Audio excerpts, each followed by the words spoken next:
Hello, my name is Lew White. I've got this book I want to read, page 57, 58, 59, something like that. It's called Fossilized Customs. And you've probably heard of the book, and if you haven't, you can read a little bit about it at Amazon.com for free. You can look at the many pages. It's 365 pages. And on page, let's see, there's an argument between the name Natsarim and the name Christian. Christian is not really it's a Greek word. You know, the disciples that were following Yahusha, they weren't using that word, Christianos. But anyway, it was something that happened in 70 CE or 70 AD, and it was called the destruction of Jerusalem, you know, the temple. Well, the Romans imposed a tax called the Fiscus Judaicus on all people who are anything like Yahudim or Jews. Anything that, if they practiced Sabbath or they were caught not eating pigs or whatever, they were taxed. And there was a parting of ways. One belief system was uniting Gentiles, and they were meeting in the congregations or assemblies or synagogues. A synagogue is an assembly. It's a Greek word, but we understand it as a building now. Today we're going to discuss the word Christianos. And it has been inherited as the name of a sect, but it was actually a term adopted later. We were called Nazarene. And the Nazarene were called various other names over the ages. The Circus Fathers, or what they call the Church Fathers, like Origen. They established a lot of customs that were not scriptural, you know. Other names for the Nazarene. I'm reading from page 58 in this book, Fossilized Customs. Several of the fathers of the catechetical school at Alexandria mentioned the Nazarene, calling them heretics. They referred to the Nazarene as Nazaroi, or a man after the man of Nazareth.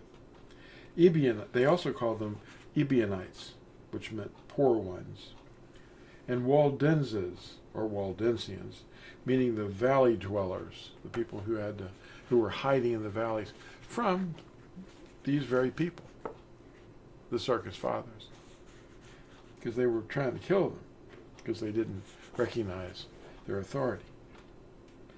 They were also called Valdus, Waldo, Albigenses. They were exterminated by the Inquisitors, the Inquisition, in the town of Albi, France. But they were called Cathars, or pure ones. They were also called Toulousians and Pasigians, who believed in obedience to the old law. Their name means passage, because they lived in the passages. The Circus Fathers, that's what I call the Church Fathers.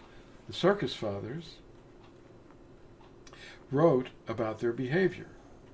They would read the Torah and the prophets and circumcise their male newborn children, keeping the appointed times, and were of no noticeable difference between the Yahudim, except that they believed in the Mashiach, that's Yahusha. While holding these examples of obedience, they called legalism, against the Natsarim, the Circus Fathers would self-castrate themselves. Huh? Well, be fruitful and multiply, get castrated. But anyway, that's just nuts. But anyway, the madness of Babel, the teaching authority, takes over, you know, in your mind, and you become reprobate.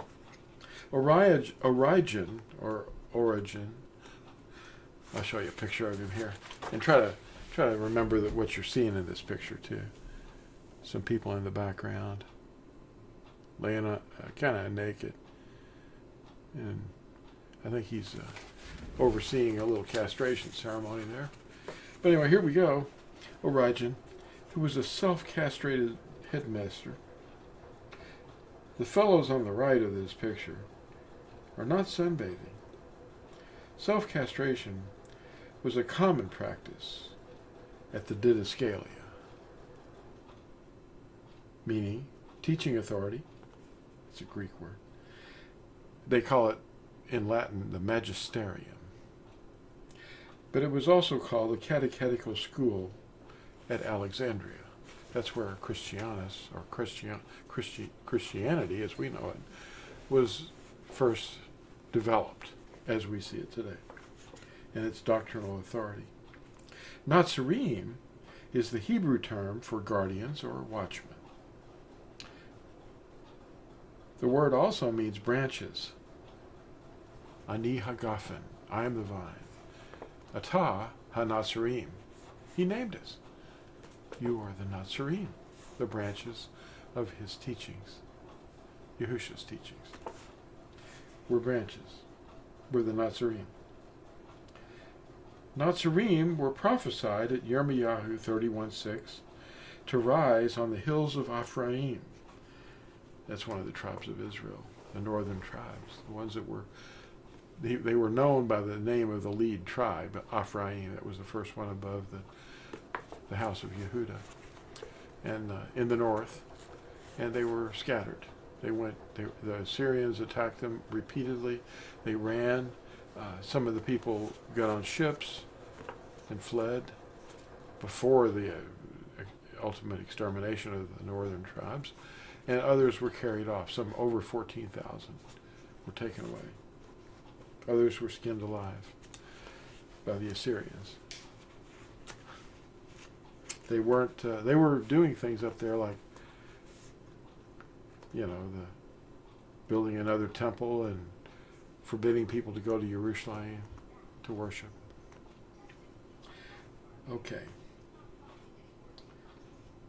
Natsarim were prophesied at Yirmiyahu 31, verse 6. Now read the whole chapter because it talks about the renewed covenant. But the old covenant that was outside the ark, hung, written on a scroll, that was the animal sacrifices and the blood of animals, and the priesthood that administered it, which is no longer in force. The temple was destroyed, again in 70 CE. And there was a parting of ways and a tax if you behaved a certain way. So their behavior changed. And look at some of the things they built with the temple gold. They built 2 arches, actually. Vespasian, Titus's father, had an arch, and Titus's arch. And there's the Colosseum, the Roman Colosseum, built with the gold of the temple in Jerusalem. You may have heard that, or maybe you haven't. That's why you should share this video. Let people know what they're looking at. Okay, now let's finish that sentence. At Yirmiyahu, or Jeremiah 31:6, they were prophesied to rise on the hills of Ephraim. And we are also mentioned in Acts 24, verse 5, as Paul was called a ringleader of the sect of the Nazarene. There's the circus. It was an outsider calling him that. It was a Yahudi sophist. And they were attacking the Natsarim and arresting Paul, and because they were just different. They were pronouncing the name of Yahuwah, and Paul had been arresting the Nazarene for saying the name Yahuwah and Yahusha. And then he became one of us. Paul. He was formerly called Shaul. Now, the word Christianos, which is the name of this video, how they called you an idiot in the old days. Okay, this is on page 59 in the Fossilized Customs book. 365 pages. We're just getting started. Let me show you the first page. Right here. Uh-oh. If that's on the first page, you can only expect something weird to start happening. Anyway, Christianos was a word that they called the followers in Antioch because they were so gullible from outsiders. Outsiders didn't live by the morality of Yahuwah. They were easy marks, you know. Now let's read about it. Here it is. Okay. Yahusha's followers were referred to by outsiders by the Greek word Christianos, a term of scorn that meant idiots. See the etymology of the word CRETIN, C-R-E-T-I-N. Just look it up. It's etymologically or originally from the word Christianos in that language. It's Greek. Notice this label in context with suffering, by being insulted, by being called by this term.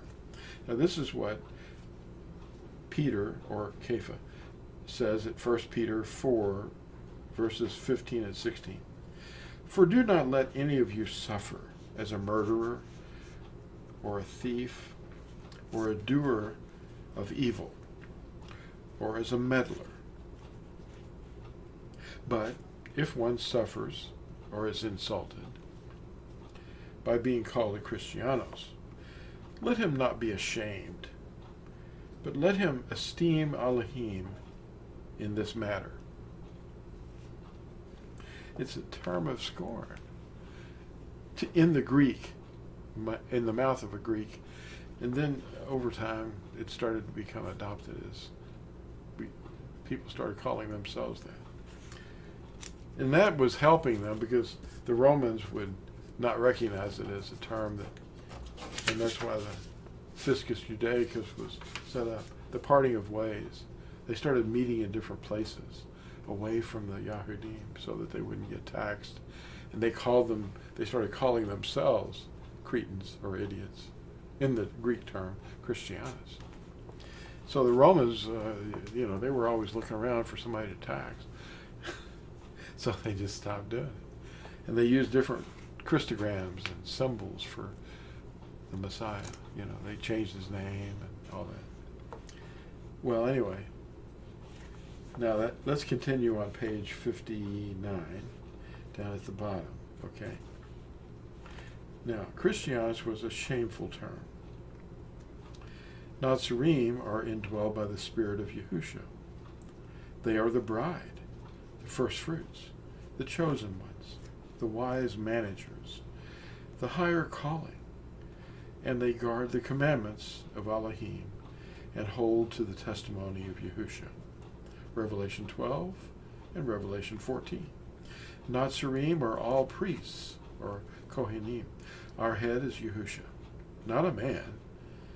We don't practice infant immersions. We circumcise our male infants on the 8th day after birth, just as Yahusha was. We walk as Yahusha walked, and we don't use bones or relics, statues, indoor altars, or even buildings to worship Yahuwah. We are his Mishkan, his temple. He lives in us. Thanks for watching. And like and subscribe and watch Matt on End Time Watchman channel on YouTube every Sabbath. We'll see you next time. Thanks for watching. Bye.